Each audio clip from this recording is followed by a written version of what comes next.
La lutte du peuple marocain et vive la lutte du peuple marocain et vive la lutte du peuple marocain. La jeunesse marocaine est aussi mobilisée aujourd'hui à Paris pour réclamer plus de moyens pour la santé, pour l'éducation, mais également pour plus de dignité.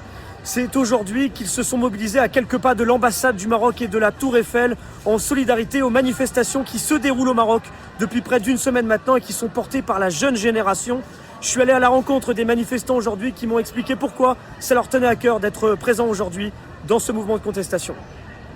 Alors on est là aujourd'hui pour porter la voix de tout le peuple marocain, des jeunes marocains qui sont sortis dans les rues du Maroc et on a réprimé leur voix. On les a pas laissés parler alors que c'est un droit de manifester. On construit des stades à des valeurs de millions d'euros.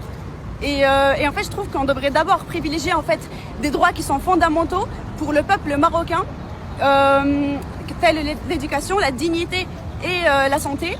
Et d'abord et après se concentrer en fait sur le tourisme ou la Coupe du Monde. Parce qu'en fait, ce qui se passe, c'est juste inadmissible. Pour faire passer un message qui est élémentaire, qui est factuel, qui est écrit sur ma pancarte, que l'éducation et la santé ne sont pas des privilèges, que tout le monde a le droit à cet accès-là, que ce n'est pas normal qu'aujourd'hui, en 2025, il y ait des millions de gens qui n'aient pas cet accès, qui quittent l'éducation au collège, qui quittent l'éducation au lycée, qui parfois n'ont même pas accès à l'école élémentaire. Donc moi, c'est ce message que je veux faire passer. Ils sont obligés de venir ici pour dénoncer ce qui se passe au Maroc malheureusement.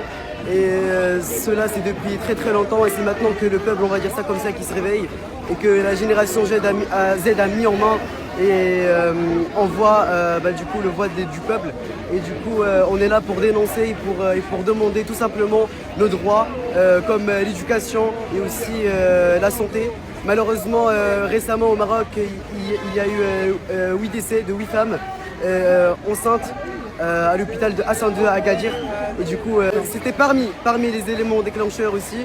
Et du coup aussi on a vu beaucoup de choses. Par exemple le Maroc a construit des terrains de football. Et malheureusement, alors qu'en même temps il y a des familles au niveau de Al-Haouz où il y a eu le séisme à Agadir qui sont encore du coup dans la misère malheureusement. Et ça c'est très très malheureux. Et du coup nous on est là pour dénoncer ça.